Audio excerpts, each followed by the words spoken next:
పశ్చిమ గోదావరి జిల్లాలో ప్రజా ఫిర్యాదుల పరిష్కార వ్యవస్థలో అందిన అర్జీలకు నాణ్యతతో కూడిన సత్వర పరిష్కారాన్ని అందించాలని, అర్జీల పరిష్కారంలో అలసత్వం వహిస్తే ఉపేక్షించేది లేదని సంబంధిత అధికారులను జిల్లా కలెక్టర్ చదలవాడ నాగరాణి ఆదేశించారు. స్థానిక కలెక్టరేట్ మీకోసం సమావేశ మందిరంలో ప్రజా ఫిర్యాదుల పరిష్కార వ్యవస్థ కార్యక్రమంలో జిల్లా కలెక్టర్ చదలవాడ నాగరాణితో పాటు జిల్లా రెవెన్యూ అధికారి జె ఉదయ్ భాస్కరరావు జిల్లాలోని వివిధ ప్రాంతాల నుంచి వచ్చిన అర్జీదారుల నుండి విజ్ఞప్తులు స్వీకరించారు. ఈ సందర్భంగా జిల్లా కలెక్టర్ చదలవాడ నాగరాణి మాట్లాడుతూ దరఖాస్తులను నాణ్యతతో పాటు నిర్దేశించిన సమయంలో పరిష్కారానికి చర్యలు తీసుకోవాలన్నారు. పీజీఆర్ఎస్ నిర్వహణపై ప్రభుత్వం ప్రత్యేక దృష్టి సారించిందని, అర్జీల పరిష్కారానికి ప్రభుత్వ మార్గదర్శకాలను తూచా తప్పక పాటించాలన్నారు. అర్జీలను నిర్ణీత సమయంలోగా పరిష్కరించాలని తెలిపారు. ప్రతి అర్జీని సంబంధిత ప్రధాన అధికారులు వ్యక్తిగతంగా పరిశీలించి ఎండోర్స్మెంట్ ఇవ్వాలని తెలిపారు. ప్రజల సంక్షేమం కోసం అమలు చేస్తున్న వివిధ సంక్షేమ పథకాలు, రెవెన్యూ, పౌర సరఫరాల సేవలు, పేదలందరికీ ఇళ్ల పథకం కింద ఇళ్ల మంజూరు, పెన్షన్లు, సర్వే, ఉపాధి అవకాశాలు, భూ వివాదాలు తదితర అంశాలకు సంబంధించిన అర్జీలను తమ సమస్యల పరిష్కారానికి జిల్లా కలెక్టర్కు అర్జీదారులు అందజేయడం జరిగింది.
ఓహెచ్ఎస్ఆర్స్కి మెట్లు లేవు అని చెప్తున్నారు. ఒక చోట కంప్లైంట్ వచ్చినప్పుడు మిగతా అన్ని చోట్ల కూడా ఎక్కడైతే మెట్లు లేవు గెట్ ఇంప్రూవ్ కన్స్ట్రక్షన్ అనేది వర్కింగ్లో ఉన్న ఓహెచ్ఎస్ఆర్కి ఉండాలి. గ్రామ పంచాయతీ నుంచి టేకప్ చేయాలంటే ఒక టైం లిమిట్ ఇచ్చి టేకప్ చేసేటట్టు చూసుకోవాలి కన్సర్న్ ఆఫీసర్స్.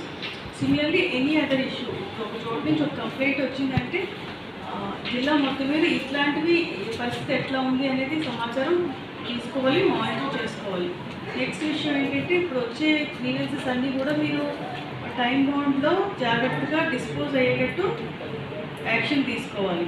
అది రొటీన్గా అది డిస్పోజ్ చేయడం కాకుండా ఇష్యూస్లోకి వెళ్ళి అది ఈవెన్ కింద లెవెల్లో డిస్పోజ్ అయ్యే ఇష్యూస్ అన్నీ కూడా ప్రాపర్గా అయిందా లేదా, సమస్యని అడ్రస్ చేశారా లేదా అనేది చాలా నిశ్చితంగా గమనించాల్సిన అవసరం ఉంది.